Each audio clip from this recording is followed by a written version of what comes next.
Oke semuanya, jadi kami hari ini sudah berada di suatu ruangan dan kami akan membahas tentang hal yang mungkin sudah menjadi perdebatan atau perbincangan dari lama lah. Jadi sebelumnya mungkin perkenalkan saya nama saya Andre Ahadi Rizkiansa dan di sini sudah ada teman saya yang bernama Kak siapa? Yoga Ya, Pranata. jadi di sini sudah ada teman saya yang namanya Kak Yoga. Halo semua. Halo. Halo. Oke, jadi apa sih? Kita tuh pengen ngomongin apa sih? Yok, kira-kira di sini kita pengen ngomongin apa? Jadi itu banyak sekali di beberapa tahun belakangan ini kan UU yang sangat ramai itu UU ITE kan. UU ITE ini ya banyak sekali di beberapa kasus gitu sebelum revisi itu kan ada beberapa kasus-kasus yang kasus bisa ya. dibilang menjerat orang-orang begitu. Itu yang bakal kita bahas pada siang hari ini kayak gitu. Oke, jadi UU ITE ini kayak banyak kontroversinya lah ya. Jadi kayak banyak hal yang membuat masyarakat kita ini resah gitu tentang UU ITE ini. Jadi kita akan membahas tuh permasalahan-permasalahan tentang UU ITE ini. Jadi gini teman-teman. Jadi yang mau kita bahas ini UU ITE yang paling baru, yaitu UU nomor 1 tahun 2024, di mana UU ini merupakan revisi kedua dari UU yang sebelumnya sudah ada teman-teman, yaitu UU nomor 11 tahun 2008 seperti itu. Jadi apa sih kontroversinya kira-kira Mas? Menurut Mas gimana? Menurut Mas Yoga gimana kontroversi dari UU ITE ini? Boleh dijelaskan? Ya banyak ya Mas Andre juga kan pasti sudah tahu juga, kita semua juga sudah tahu kalau misalkan UU ini tuh banyak jadi kontroversi karena karet gitu Mas. Ada beberapa pasal-pasal yang bisa dianggap kayak ini kayaknya bisa mencelakai hak-hak orang deh. Ini kayaknya bisa memberikan pressure atau misalkan tekanan terhadap hak-hak orang. Itu yang kemudian menjadi kontroversi di tengah-tengah masyarakat. Dan ini juga kan masyarakat banyak sekali nih kemudian tekanan dari masyarakat yang menekan pemerintah untuk ini ayolah harusnya gimana sih ini nggak direvisi begitu. Ini yang menjadi kontroversi itu di situ begitu. Tapi kan setahu saya juga ini UU nomor 1 tahun 2024 ini juga kan merupakan revisi kedua dari UU ITE yang sebelumnya sudah ada gitu. Tapi kenapa sih kok masih diprotes, masih banyak kontroversi, masih banyak permasalahan dari UU ini gitu? Kenapa gitu? Kenapa tuh? Karena ya kalau dari Mas Yoganya sendiri gimana? Kenapa kira-kira? Menurutku ya sebenarnya banyak dari masyarakat itu yang kayak agak tidak puas begitu kayak Oke, pasal karet diberikan misalkan revisi. Ya kemudian revisiannya juga ya dianggap karet lagi juga begitu. Jadi itu terulang terus bahwa ini produknya ini udah pasal karet, direvisi lagi tapi pasal karetnya juga masih tetap ada, direvisi lagi tetap masih ada pasal karetnya. Jadi itu yang menjadi poin yang amat sangat kuat ya bagi masyarakat untuk mendorong pemerintah khususnya DPR untuk ini cepet-cepet nih revisi begitu. Dan ini juga bisa melihat ya bahwa dari kasus ini kita melihat kinerja DPR kita tuh kayak gimana, kinerja pemerintah kita itu gimana begitu, bahwa ya memang mungkin ya bukan mungkin juga sih, tapi memang bahwa masyarakat sebenarnya juga butuh UU ini begitu. Ini kenapa masyarakat meminta untuk direvisi, bukannya dihapuskan atau misalkan ditarik, tapi direvisi. Cuman balik lagi revisinya itu bagus atau tidak, undang-undang produknya itu bagus atau tidak. Kalau tidak ya pasti akan membuat penetapan hukum dan segala macam ini akan menjadi tidak stabil di masyarakat begitu. Menurut Mas Andre gimana Mas? Jadi kalau menurut saya sendiri sih memang ya seperti yang sudah dijelaskan Mas Yoga sebelumnya ya. Kalau sebenarnya UU ini tidak perlu dihapus, tidak perlu dihilangkan atau diganti dan lain sebagainya, tidak perlu. Tapi kita hanya memerlukan revisi yang memang memiliki kejelasan di dalam undang-undang tersebut. Karena kan dari dulu dari versi pertama undang-undang ini, yaitu Undang-Undang Nomor 11 Tahun 2008 ini kan, dari awal disahkannya oleh pemerintah itu memang sudah banyak kontroversi, sudah banyak penolakan lah istilahnya, sudah banyak protes dari masyarakat. Kenapa sih bisa banyak protes itu ya? Karena banyak di versi pertama ini banyak sekali undang-undang yang memang pasal karet, Mas. Dan jadi tidak kayak jelas juga ya. Iya, tidak jelas. Jadi kayak subjektif gitu. Iya betul, sifatnya itu terlalu subjektif banget. Jadi bergantung sama orang yang dilaporkan, orang yang melaporkan gitu. Semisal nih, saya pengen mengkritik Mas Yoga, misalkan Mas Yoga anggota DPR nih. Ya, amin. Misalkan Mas Yoga nih anggota DPR nih, terus saya nggak suka nih sama kinerja Mas Yoga, terus saya mengkritik Mas Yoga. Loh, nggak boleh kayak gitu. Kamu gimana sih jadi Dewan Perwakilan Rakyat? Kenapa kamu tidak membela masyarakat? Nah, itu bisa aja kritik tersebut diartikan oleh Mas Yoga sebagai penghinaan gitu. Pencemaran nama baik lah pencemaran nama baik kan bisa aja kayak, wah dia mengkritik saya ini, oh berarti dia menghina kalau kinerja saya jelek nih, wah ini penghinaan, kan bisa aja ditangkap gitu. Betul. Nah, itu jadi permasalahan utama dari UU ITE ini ya jelas pasal karet dan syaratnya ya. Ketidakjelasan hukumnya gitu. Terlalu subjektif banget. Jadi sebenarnya kan sudah ada harapan nih dari masyarakat, Mas ya. Kayak wah ini udah ada revisi nih, kan revisi pertama UU nomor 19 tahun 2016 ya, Mas. Ya.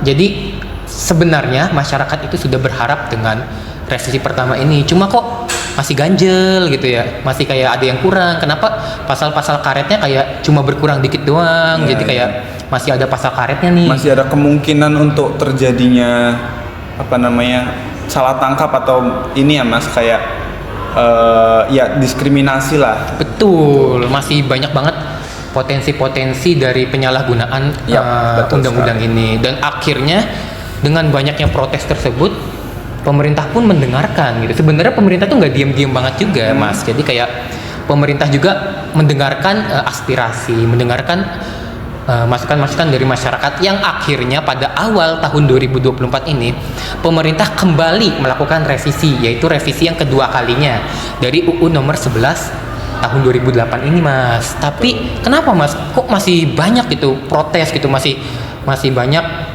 kritik dari masyarakat, terutama kayak salah satu media yang gencar-gencarnya mengkritik pemerintah kayak Tempo.co gitu kan, itu salah satu yang mengkritik tentang revisi undang-undang kedua ini. Gimana nih, Mas, menurut Mas? Kenapa sih kok bisa masih ada kenapa sih pemerintah kok bisa gitu di dalam UU tersebut masih ada undang-undang yang pasal karet yang tidak jelas itu masih dibiarkan gitu? Kenapa kira-kira?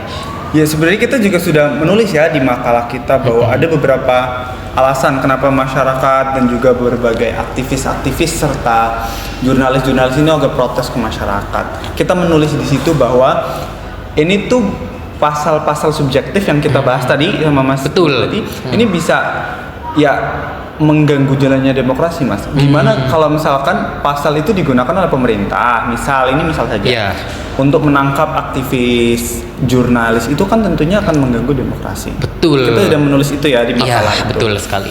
Nah, itu sangat berbahaya dong. Kayak ya jurnalis itu tugasnya untuk menjaga demokrasi. Betul, Mas. Kalau misalkan jurnalis apa-apa ditangkap takut akan hukum ya buat apa begitu ada jurnalisme itu dapat merusak demokrasi begitu. Nah, sebenarnya kan memang kita nggak bisa melihat bahwa pemerintah itu jelek karena membuat UU ini atau bagaimana. Betul sekali, Mas. Tujuan pemerintah untuk membuat UU ini itu kan jelas, itu baik untuk masyarakat, untuk melindungi masyarakat dari berbagai mungkin kejahatan di online media. Kita kan tahu kan internet itu bagaimana, cyberbullying dan lain-lain. Cuman penetapannya itu bagaimana, Mas? Penerapannya oleh pemerintahnya, implementasinya gitu ya. Undang-undangnya itu bagaimana begitu. Memang kita juga sebagai masyarakat tentunya membutuhkan dong. Iya dong, kita membutuhkan, benar. Butuh perlindungan hukum di dunia maya tentang internet ini, tapi bagaimana hukum ini ditulis ini kan pasti akan mempengaruhi penetapannya kayak gitu, Mas. Gimana menurut Mas?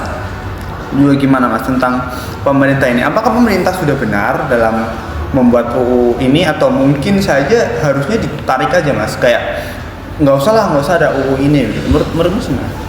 Kalau menurut saya sendiri ya, Mas, UU-nya itu sudah bagus, Mas. Tujuannya udah bagus banget. Tentunya memang tujuannya kan untuk menutupi kekurangan-kekurangan dari UU sebelumnya juga kan ya Mas. Betul Jadi sekali. kayak di Indonesia, bukan di Indonesia saja, di seluruh dunia kan pasti perkembangan teknologi sangat pesat gitu. Betul. Sekarang juga kan kita di tahun 2024 ini kan kita tidak bisa terlepas dari yang namanya media sosial kan. Jadi ya mau nggak mau UU itu ya sebenarnya harus ada dan harus dibuat. Untuk apa? Untuk melindungi masyarakat kita dari kejahatan-kejahatan sosial media. Jadi kalau menurut saya itu ya UU-nya harus tetap ada. Cuman harus ada beberapa revisi lagi. Mungkin bisa kali ya pemerintah itu melakukan revisi ketiga dari UU ini. Jadi kayak pasal-pasal yang dianggap masih masih karet, masih bias, masih tidak jelas itu harus lebih diperjelas lagi seperti itu Mas. Harus lebih tekan lagi. Ya, dijelaskan lagi lah kayak kan kita di UU nomor 1 tahun 2024 ini kan ada 2 pasal yang menurut kita bermasalah ya Mas. Jadi kayak yang pertama itu pasal 27A sama pasal 28 ayat 2. Jadi kayak pasal tersebut tuh kayak subjektif banget lah gitu. Jadi kayak kalau kita itu tentang penghinaan ya Mas, kayak tentang penghinaan. Jadi kayak misalkan kita mengkritik seseorang gitu, nanti malah dianggap sama orang tersebut sebagai penghinaan gitu. Jadi bener-bener subjektif banget lah, bergantung sama siapa yang dilaporkan dan siapa yang melapor. Bergantung perasaan ya Mas ya. Iyalah gitulah. Jadi bergantung sama perasaan orang yang dilaporkannya aja gitu. Orang yang melaporkannya. Melaporkannya bergantung sama perasaan orang yang melaporkannya saja. Seperti itu. Jadi bener-bener nggak jelas gitu. Jadi kalau dari pandangan saya ya gitulah, nggak perlu untuk dihapuskan gitu, nggak perlu untuk dihilangkan ataupun diganti. Cukup dengan revisi-revisi yang memperjelas, yang makin memperjelas pasal-pasal di dalam undang-undang tersebut gitu Mas. Kalau dari saya ya. Nah, itu kan sebelum revisi ini sebelum UU ini direvisi, itu kan juga ada beberapa kasus ya? Iya, banyak, bukan beberapa lagi, banyak. Iya, itu menurut Mas gimana Mas? Kayak contohnya, saya tidak terlalu ingat ya kasusnya, cuman ada beberapa guru ngaji atau perempuan gitu mendapatkan pelecehan, tapi kemudian dilaporkan dengan UU ini. Yang malahan guru ngajinya itu malah mau jadi tersangka. Jadi tersangka penghinaan gitu ya Mas. Jadi kayak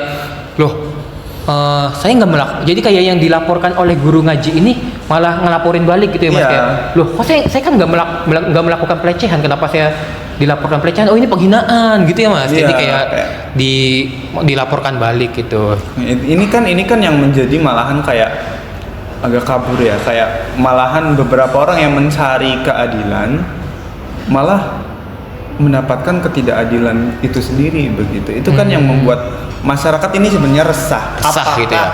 Yang ditakutkan ini revisi ini juga akan ya sama saja seperti revisi-revisi yang dulu, memakan banyak korban. Gitu ya. Seperti itu. Nah, ngomong-ngomong tentang korban ya, kan tadi kan konteksnya itu tentang guru ngaji ya yang menjadi korban pelecehan. Nah, kalau dari saya juga sendiri itu ada Mas satu contoh yang saya tahu. Jadi contohnya itu kayak saya lupa nama ibu ini siapa, nama wanita ini siapa. Cuman waktu itu tuh ada beritanya Mas. Jadi kayak wanita ini melaporkan kasus dugaan korupsi, entah itu di kantor atau di instansi pemerintahan. Tapi malah kenapa tiba-tiba dia jadi tersangka malah dilaporin balik gitu. Apakah nggak ada tindakan gitu dari pemerintah atau pihak-pihak berwenang untuk mengusut gitu kasus tersebut atau laporan-laporan tersebut yang diberikan oleh wanita tersebut atau ibu tersebut gitu? Kenapa tiba-tiba langsung dilaporin balik gitu? Kenapa pihak berwenangnya nggak mengusut dulu gitu laporan dari ibunya gitu? Menurut Mas gimana? Ya ini yang menjadi permasalahan ya, balik lagi ini yang menjadi permasalahan awal dari masyarakat ini begitu. Masyarakat butuh perlindungan, tapi takutnya perlindungan yang diberikan ini salah sasaran. Dan malah jadi bumerang begitu bagi masyarakat. Iya, jadi kayak nyerang balik ke masyarakat gitu ya. Ini juga yang ditakutkan oleh beberapa aktivis, jurnalis begitu. Nah, takutnya juga ya UU ini juga ya sama aja sebenarnya, kembar aja begitu untuk direvisi. Nah, karena kan juga di pemerintah Indonesia ada beberapa ya orang-orang bilang oligarki. Iya, oligarki. Oligarki ini menggunakan UU ini untuk nangkep-nangkepin orang yang kritik dia gitu betul ya. sekali begitu kan. Nggak lucu dong Mas, lagi demo ditangkap polisi. Tiba-tiba ditangkap gitu ya, diculik gitu. Enggak lah, polisi kita Tapi nggak polisi. iya, polisi kita top lah. Top lah, top. Mungkin itu oknum saja. Ya oknum walaupun oknumnya saja. Kita harus fair. ya kita harus fair lah. Nggak Maksudnya boleh melihat dari semua. tidak boleh menyamaratakan polisi gitu. Maksudnya kayak ada satu oknum jadi kayak kita menganggapnya bahwa wah setiap polisi kayak gini gitu, kita nggak boleh gitu. Tapi selain kita melihat bahwa DPR yang membuat UU ini, kita juga harus melihat juga dari penegak hukum, bagaimana polisinya, terus kemudian jaksanya, atau juga dengan hakim. Menurut Mas, Indonesia ini kan masih negara yang mau maju lah, berkembang. Penerapan hukum UU ITE ini udah pantas belum sih Mas, di Indonesia begitu? Maksudnya kayak sudah bisakah penegak hukum ini mengadili orang-orang yang melakukan pelanggaran di internet, itu bisa apa enggak gitu? Ya, jadi kalau dari pandangan saya sendiri ya, selama saya bermain sosial media gitu, saya main sosial media kan udah dari SMP ya Mas. Yap. Jadi kayak entah itu di Instagram, entah itu di di YouTube dan di sosial media lainnya lah, itu tuh banyak sekali Mas kayak pelanggaran yang dilakukan oleh para netizen kita. Jadi kayak banyak banget gitu pelanggaran dari pasal-pasal yang ada dalam undang-undang ini gitu. Tapi kayak minim banget gitu gerakan dari pemerintah atau dari pihak berwenang untuk mengurus hal tersebut gitu. Jadi kayak yang memang mungkin hal kecil kayak Mas, kayak bullying. Mungkin ya bullying gitu, mungkin akun orang tersebut bisa diblokir gitu, cuman kayak dikit banget gitu orang-orang yang akunnya diblokir atau diberhentikan paksa oleh pemerintah, dikit banget gitu. Sampai sekarang pun paling yang viral-viral doang yang diurus sama pihak berwenang kita tuh kasus yang viral-viral aja gitu. Jadi kayak yang gak viral ya udah gitu, ibarat sih ya udah gitu, buat apa diurusin gitu. Iya. Seperti itu mungkin Mas. penegakan hukumnya belum terlalu stabil gitu. Betul. Belum terlalu bisa didorong dengan cepat gitu. Tapi Iya. harapan kita sebagai mahasiswa kan biar para penegak hukum ini bisa menjadi lebih baik ya tentunya. Betul. Ya seperti itu sih Mas, bahwa kita harus bisa mendorong negara untuk menyelesaikan masalah-masalah yang ada di masyarakat. Betul. Terus juga kan pemerintah juga kan manusia juga kan ya. Yes, Maksudnya terus.